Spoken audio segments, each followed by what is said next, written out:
Hello friends, welcome to our YouTube channel तैयारी beginners की। इस वीडियो के माध्यम से आपको आज का करंट अफेयर सुनने को मिलेगा।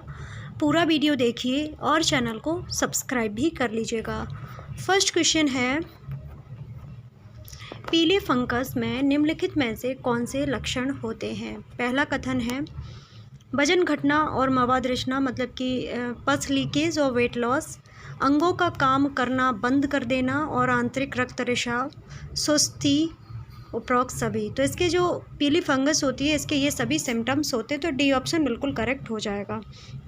वजन में कमी, मवाद का रिसाव, अंगों की विफलता और आंतरिक रक्तस्राव और सुस्ती पीले फंगस के लक्षण होते हैं। अगला क्वेश्चन है, निम्नलिखित में से किस राज्य में विधान परिषद नहीं है। तो ए ऑप्शन है आंध्र प्रदेश, बी ऑप्शन है जम्मू और कश्मीर, सी ऑप्शन है उत्तर प्रदेश, डी ऑप्शन है कर्नाटका। तो इन तीनों राज्यों में तो है ए ऑप्शन, इसमें भी विधान परिषद है। हाँ, यहाँ पर विधान परिषद भंग करने का प्रस्ताव जरूर जारी किया जाना है, पर अभी विधान परिषद वहाँ की भंग नहीं हुई है। और पहला राज्य ऐसा है जो अपनी विधान परिषद भंग करेगा। आंध्र प्रदेश की अगर बात करें तो यहाँ की कैपिटल सभी को पता होगी क्या होती है, हैदराबाद अभी है। प्रस्तावित कैपिटल अमरावती है। और विधायी और कार्यकारिणी कैपिटल्स की अगर बात करें तो कुर्नूल और विशाखापट्टनम है। सीएम यहाँ पर वाई एस जगनमोहन रेड्डी जी हैं और राज्यपाल यहाँ के विश्वभूषण हरिचंदन जी हैं। आंध्र प्रदेश अपने आप में बहुत इंपॉर्टेंट है। भाषा के तौर पर गठित होने वाला प्रथम राज्य आंध्र प्रदेश है। ओके, तो ये सारी बातें आंध्र प्रदेश से याद रखिएगा। अगला आता है जम्मू कश्मीर, तो यही आपका करेक्ट आंसर है। यहाँ पर विधान परिषद नहीं है। जम्मू कश्मीर पहले आर्टिकल 370 के तहत क्या हुआ करता था, एक स्पेशल राज्य हुआ करता था। उसके बाद आर्टिकल 370 को हटा दिया गया और इसे एक यूनियन टेरिटरी या केंद्र शासित प्रदेश बना दिया गया। ओके, तो प्रथम उपराज्यपाल जो जम्मू कश्मीर के बने वो कौन बने, गिरीश चंद्र मुर्मू जी। वर्तमान में उपराज्यपाल कौन है, मनोज सिन्हा जी। केंद्र शासित प्रदेश बना कब, ये 31 अक्टूबर 2019 को, जिस दिन सरदार वल्लभ भाई पटेल की जयंती होती है। ठीक है, इसी दिन लद्दाख भी केंद्र शासित प्रदेश बना, जहाँ के उपराज्यपाल जो है RK माथुर जी हैं। तीसरे नंबर पर आता है उत्तर प्रदेश। उत्तर प्रदेश की कैपिटल सभी को पता है लखनऊ। लखनऊ गोमती रिवर के किनारे बसा हुआ शहर है। लखनऊ को नवाबों के शहर के नाम से भी जानते हैं। सीएम यहाँ पर योगी आदित्यनाथ हैं और राज्यपाल यहाँ की आनंदीबेन पटेल हैं। कर्नाटक राज्य डी ऑप्शन में है, तो कर्नाटक की कैपिटल सभी को पता है बेंगलुरु है और यहाँ के सीएम BS येदियुरप्पा जी हैं और राज्यपाल यहाँ के जो हैं वो हैं वजुभाई वाला जी। वर्तमान में भारत में 6 राज्यों में एक विधान परिषद है। ये हैं आंध्र प्रदेश, तेलंगाना, उत्तर प्रदेश, बिहार, महाराष्ट्र, कर्नाटका। अगला क्वेश्चन है, निम्नलिखित में से किस राज्य में विधान परिषद का गठन 2 चरणों में किया गया। ए ऑप्शन है आंध्र प्रदेश विधान परिषद, बी ऑप्शन है बिहार विधान परिषद, सी ऑप्शन है कर्नाटक विधान परिषद, डी ऑप्शन है इनमें से कोई नहीं। तो आंध्र प्रदेश बिहार जो विधान परिषद है, इसका गठन जो किया गया था 2 चरणों में किया गया था। इसका निर्माण 2 चरणों में हुआ। इससे पहले विधान परिषद 1958 से 1985 तक अस्तित्व में आई थी। अगला चरण 2007 से था, अब तक सक्रिय है। अगला क्वेश्चन है, किस राज्य विधान परिषद में सदस्यों की संख्या सबसे अधिक है। तो इस क्वेश्चन का आंसर तो आप सभी को पता ही होगा, हमारा प्यारा उत्तर प्रदेश। ओके, उत्तर प्रदेश में विधान परिषद की संख्या सबसे अधिक है, 100 सदस्य हैं। ठीक है, अगला क्वेश्चन है, संविधान के अनुच्छेद 168 के अनुसार निम्नलिखित में से कौन सा कथन सही है। पहला कथन कहा गया है, प्रत्येक राज्य के लिए एक विधानमंडल होगा जिसमें राज्यपाल होगा। दूसरा कथन कहा गया, जिस राज्य में केवल एक सदन है इसे विधान परिषद के रूप में जाना जाएगा। ए ऑप्शन है केवल 1, बी ऑप्शन है केवल 2, सी ऑप्शन है A और 2 दोनों कथन सही और डी ऑप्शन है इनमें से कोई नहीं। तो इसका ए ऑप्शन बिल्कुल सही हो जाएगा। ठीक है, अनुच्छेद 168 के अनुसार प्रत्येक राज्य के लिए एक विधानमंडल होगा जिसमें राज्यपाल होगा। इसमें यह भी कहा गया कि राज्य के विधानमंडल के 2 सदन होते हैं, एक विधान परिषद के रूप में जाना जाएगा, दूसरा विधानसभा के रूप में जाना जाएगा। जहां केवल एक सदन है उसे विधानसभा के रूप में जाना जाएगा। अगला क्वेश्चन है, किसी भी राज्य की विधानसभा के सदस्यों की संख्या अधिकतम कितनी होती है। ए ऑप्शन है 400, बी ऑप्शन है 500, सी ऑप्शन है 550, डी ऑप्शन है 450। तो इसका बी ऑप्शन बिल्कुल सही हो जाएगा, अधिकतम 500 हो सकती है। विधानसभा की अधिकतम संख्या 500 और न्यूनतम संख्या 60 सदस्यों की होती है। अगला क्वेश्चन है, विधानसभा और विधान परिषद में क्या अंतर है। पहला कथन कहा गया है, विधानसभा ऊपरी सदन है और विधान परिषद राज्य विधानमंडल में निचला सदन है। दूसरा कथन है विधानसभा के सदस्य प्रत्यक्ष चुनाव के माध्यम से चुने जाते हैं और विधान परिषद अप्रत्यक्ष रूप से चुने जाते हैं। तो पहला कथन सही है या दूसरा कथन सही है या दोनों ही कथन सही है, इनमें से कोई भी कथन सही नहीं है। तो इसका ए ऑप्शन बिल्कुल करेक्ट हो जाएगा। विधानसभा राज्य की विधायिका में निचला सदन है।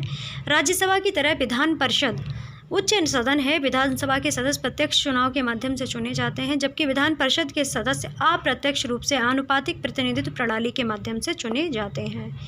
अगला क्वेश्चन है रेडियो धर्मी थर्मो इलेक्ट्रिक जनरेटर के काम को निम्नलिखित में से कौन नियंत्रित करता है?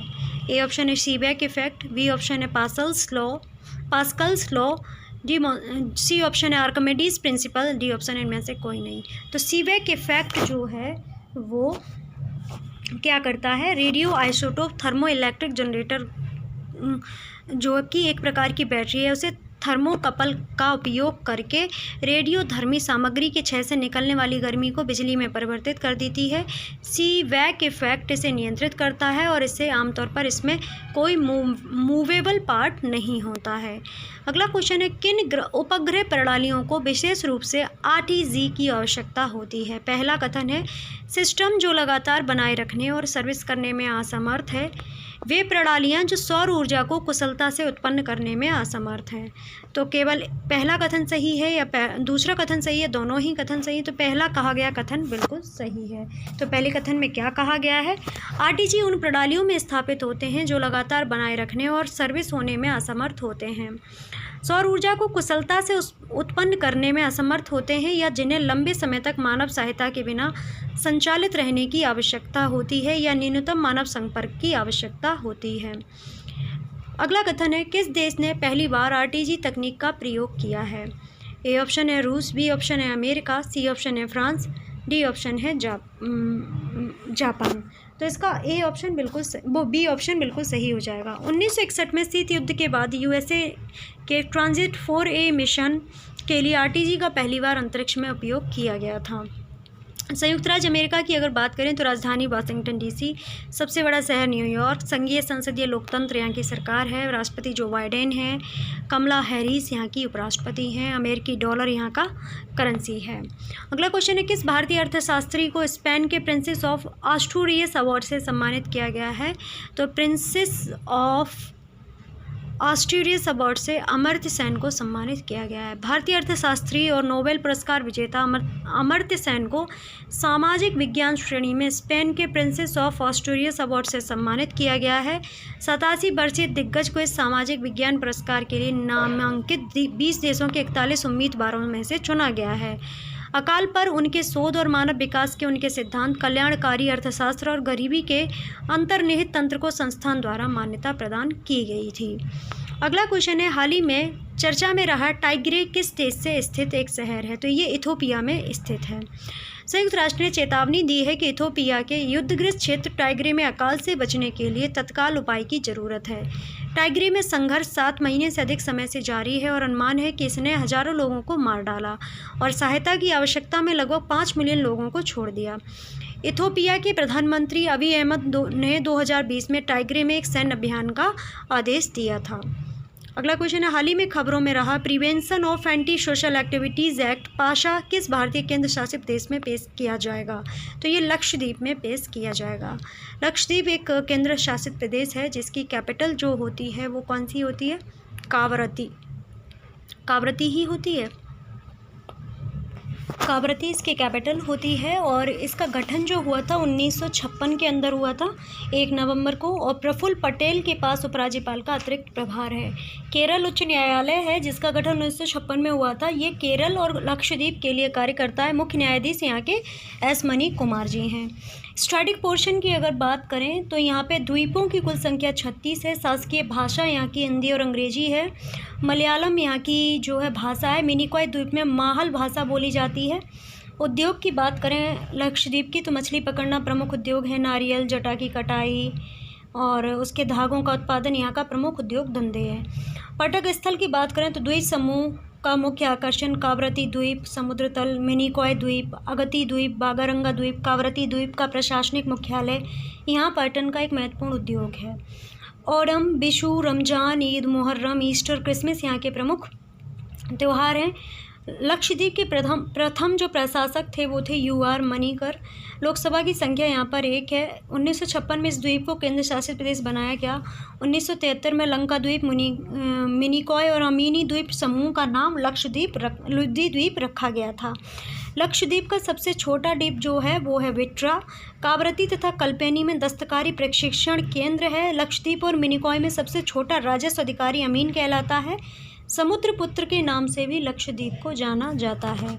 तो ये सारी बातें लक्षद्वीप से याद रखिएगा। लक्षद्वीप प्रशासन ने द्वीपों में लक्षद्वीप विकास प्राधिकरण विनियमन 2021 और prevention of anti social activities act Pasha को लागू करने की घोषणा की है।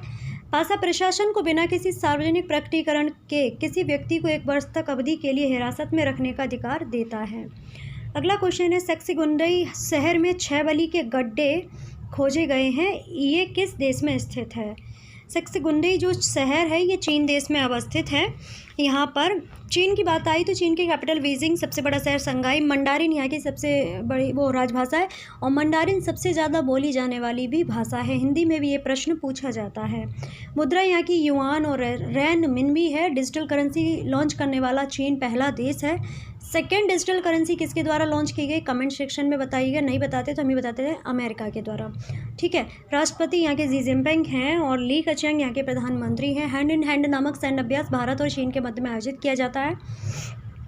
पुरातत्वविदों ने हाल ही में सेक्सीगुंडई में 6 बल के गड्ढों सैक्रिफिशियल पिट्स की खोज की है। कहा जाता है इन गड्ढों में सोने और कांसे की मुखौटे सहित 500 कलाकृतियां हैं। सेक्सीगुंडई एक प्राचीन चीनी शहर है जो बीजिंग के लगभग 1500 किलोमीटर दक्षिण पश्चिम में स्थित है। यहाँ कलाकृतियाँ लगभग 3000 साल पहले की हैं, जब चीन के इस हिस्से पर शू साम्राज्य का शासन था। अगला क्वेश्चन है, किस राज्य ने संपत्ति के नुकसान की वसूली के लिए अधिनियम लागू किया है? तो हरियाणा सरकार ने ये नियम लागू किया है। हरियाणा के राज्यपाल SN राय ने सत्यदेव नारायण आर्य ने राज्य सरकार की संपत्ति के नुकसान की वसूली अधिनियम को अपनी स्वीकृति दे दी है। इस अधिनियम का उद्देश्य किसी भी रैली या आंदोलन के दौरान प्रदर्शनकारियों द्वारा लोगों की दुकानें, विक्रेता गाड़ियों, घरों, सरकारी कार्यालयों, वाहनों, बसों और अन्य सार्वजनिक संपत्ति को नुकसान की भरपाई करना होगा। हरियाणा की अगर बात आई है तो हरियाणा के बारे में स्टैटिक पोर्शन डिस्कस करना तो बनता ही है। हरियाणा की कैपिटल चंडीगढ़ है। CM यहाँ के जो हैं वो कौन है? मनोहर लाल खट्टर जी। और हरियाणा पहला राज्य बना है जिसने कोविड केसेस को पूरी तरह कंट्रोल कर लिया है। अब वहाँ पर एक भी कोविड केस नहीं बने हैं। ठीक है, गोरखपुर एटॉमिक पावर प्लांट जो कि प्रस्तावित है वो भी हरियाणा में ही अवस्थित है। भारत का पहला अपंग क्लिनिक जो खोला गया चंडीगढ़ में खोला गया। भारत का पहला डॉग पार्क जो है वह भी चंडीगढ़ में खोला गया। तो ये सारी बातें याद रखिएगा, करंट क्वेश्चन से रिलेटेड हैं। और भारत का पहला वोटर पार्क जो खोला गया वो हरियाणा में गुरुग्राम में खोला गया। ठीक है, तो ये सारे तो करंट से रिलेटेड क्वेश्चंस हो गए। और स्टैटिक पोर्शन की अगर बात करें हरियाणा की तो बहुत सारे क्वेश्चंस बन जाते हैं। इनमें से कुछ निम्न हैं, जैसे कि सुल्तान वीर वुहार नेशनल पार्क है, ये कहाँ पर अवस्थित है? तो ये हरियाणा राज्य में ही अवस्थित है। छतवीरपुर नेशनल पार्क भी यहीं पर अवस्थित है। नेशनल डेयरी रिसर्च इंस्टीट्यूट जो कि करनाल में अवस्थित है, कई बार पूछा भी गया है। प्रमुख रेलवे स्टेशन यहाँ के अम्बाला और कुरुक्षेत्र में। लोक नृत्य यहाँ की रासलीला, धमाल नृत्य, दूसर नृत्य, सपेला नृत्य यहाँ का बहुत ही प्रमुख नृत्य है। और प्रमुख उद्योगों की बात करें तो सूती वस्त्र उद्योग, सीसा और सीमेंट उद्योग यहाँ के प्रमुख सूती वस्त्र उद्योग हैं। हरियाणा उच्च न्यायालय की अगर बात करें तो चंडीगढ़ उच्च न्यायालय जो है हरियाणा उच्च न्यायालय के लिए कार्य करता है। चंडीगढ़ यहाँ की कैपिटल भी है और आपको पता होना चाहिए कि चंडीगढ़ उच्च न्यायालय जो है वो आपका पंजाब, हरियाणा एवं चंडीगढ़ के लिए कार्य करता है। पंजाब एवं हरियाणा उच्च न्यायालय के नाम से इसको जानते हैं। 1966 में इसका गठन हुआ था। रविशंकर जहाँ यहाँ के मुख्य न्यायाधीश हैं। ठीक है, वर्तमान में कुल 25 उच्च न्यायालय हैं। भारत में सबसे पहले 3 उच्च न्यायालय का गठन किया गया था 1862 में। कलकत्ता उच्च न्यायालय, बम्बई उच्च न्यायालय, मद्रास उच्च न्यायालय। भारत का 24वां उच्च न्यायालय हैदराबाद में 2019 में स्थापित किया गया था तेलंगाना उच्च न्यायालय के बाद नाम से। और सबसे नया 25वां उच्च न्यायालय आंध्र प्रदेश का उच्च न्यायालय जो कि अमरावती में 2019 में स्थापित किया गया है। तो ये क्वेश्चन भी याद रखिएगा, इन्हें पूछे जाने के काफ़ी चांसेस रहेंगे। ठीक है, और हरियाणा से रिलेटेड और भी बातें अगर पता हों तो यहाँ की प्रमुख नदियों में यमुना, घग्गर, मांसकांडा नदी आती है। प्रमुख त्यौहार यहाँ का लोहारी और टिक्का होता है। ओके। प्रथम राज्यपाल यहाँ के जो थे धर्मवीर जी थे। प्रथम मुख्यमंत्री भगवत दयाल शर्मा जी थे। और यहाँ पर 22 ज़िले हैं और 22वां ज़िला यहाँ का चरखी दादरी है। हरियाणा के राज्य की सीमा हिमाचल प्रदेश, पंजाब, राजस्थान और उत्तर प्रदेश को स्पर्श करती है। तो हरियाणा से जितने भी स्टैटिक पोर्शन हो सकते थे, जितने हम आपको बता सकते थे, वे हमने सब आपको बता दिए हैं। अब आप बताइए आपको कैसा लगा है वीडियो, ज़रूर बता दीजिएगा। लाइक कमेंट शेयर करने के साथ साथ चैनल को सब्सक्राइब करना मत भूलिएगा और वीडियो को ज़्यादा से ज़्यादा शेयर कीजिएगा। और अपने ओपिनियन कमेंट सेक्शन में लिखिए। कोई क्वेरी हो वह भी लिख सकते हैं और सजेशन भी लिख सकते हैं। ओके। और चैनल को सब्सक्राइब जरूर कर लीजिएगा। वीडियो को शेयर भी कीजिएगा अपने फ्रेंड्स के साथ। तो आप सभी का एक बार फिर से धन्यवाद वीडियो वॉच करने के लिए। आप सभी का दिन शुभ हो।